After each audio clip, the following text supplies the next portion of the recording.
It began almost accidentally, with an old gardening book, a half-broken copper wire, and a bit of curiosity. For years, I had grown the usual crops, tomatoes, lettuce, beans, and cucumbers, in my modest backyard garden. They did fine, but fine never satisfied me. I wanted abundance. I wanted vitality. I wanted to look at my garden and feel that what I was doing was more than just planting seeds. I wanted to feel like I was unlocking something nature had hidden. That's when I came across a strange but intriguing method that promised to supercharge plant growth. At first glance, it seemed too simple, almost laughable, wrapping copper wire into coils and planting them into the soil. But something about it stuck with me. It felt like a secret I wasn't supposed to know. With nothing to lose, I gave it a try. The first week showed little change. The second week, I noticed my tomato stems were thicker. By the third week, the leaves looked almost unnaturally green, and buds began to form. That season, I harvested more tomatoes than I had in the last 2 years combined. The plants weren't just surviving, they were thriving in a way I had never seen before. Encouraged, I expanded the experiment. I tried the method on cucumbers, peppers, and even my small bed of carrots. The results were consistent: faster growth, more robust stems, fewer signs of disease, and a dramatically increased yield. The cucumbers wrapped around their trellises like vines in a tropical jungle. My peppers grew thick and glossy, the carrots were sweet and deeply orange, and everything seemed infused with life. I realized this wasn't magic, it was biology meeting energy. The copper coils, positioned strategically around the garden, seemed to be drawing atmospheric energy down into the soil. The plants responded as though someone had flipped a growth switch. But I didn't stop there. The strange method opened my mind to new ways of enhancing plant life. I started using wood ash from my fire pit, scattering it sparingly across the soil.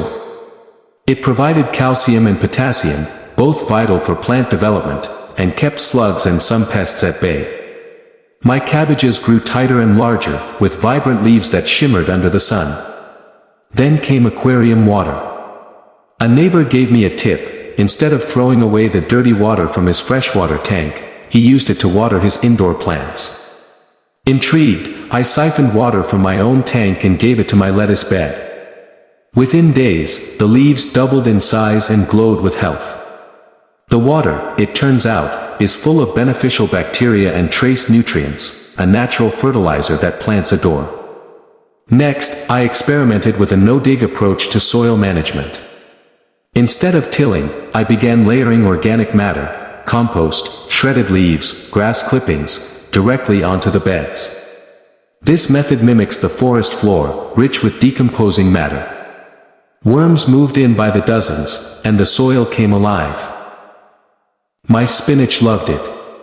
The roots grew deeper, and the flavor of the leaves became intensely rich, peppery and vibrant. Every technique seemed to enhance the last. The copper attracted energy.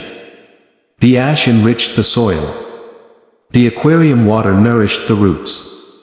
The no-dig layers created a living, breathing soil ecosystem. But I didn't stop.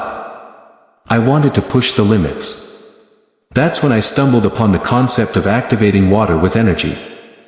I found a way to charge my watering can using a small static device.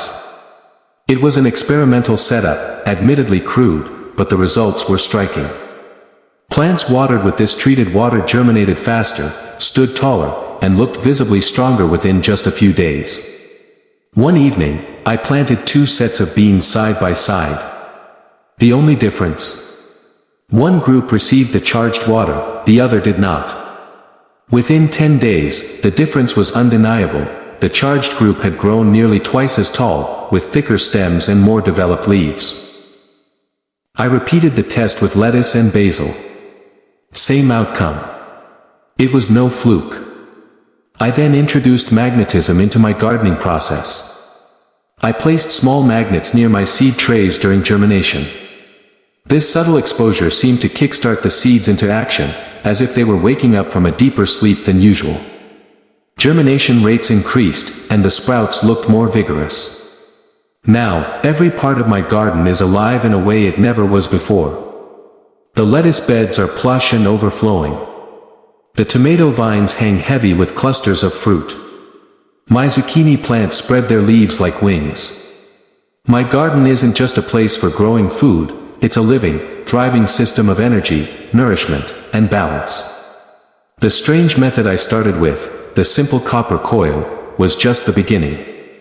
That small shift in approach led me down a path of discovery that changed how I saw gardening altogether.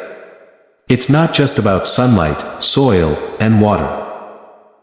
It's about understanding the subtle forces at play, the hidden energies that surround us and connect us to the natural world. With every season, my methods improve. My compost is richer, my soil is deeper, and my crops are more abundant. I've shared this method with neighbors, who at first laughed, but then returned weeks later with amazement in their eyes. Their gardens, too, had come alive. There's something magical in returning to nature not just as a gardener, but as a student, willing to experiment, to listen, and to try what others might call strange. Because in that strangeness lies truth.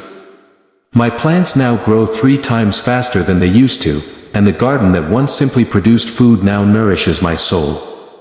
If you're standing at the edge of your own garden, wondering how to take it further, if you've ever dreamed of growing not just more, but better, faster, fuller, then let yourself explore what seems odd or unconventional.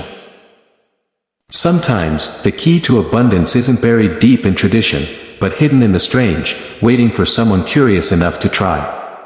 It began with a whisper, a wire, and a question. Today, it's a roaring truth in my garden, one that's 3 times greener, faster, and more alive than I ever imagined.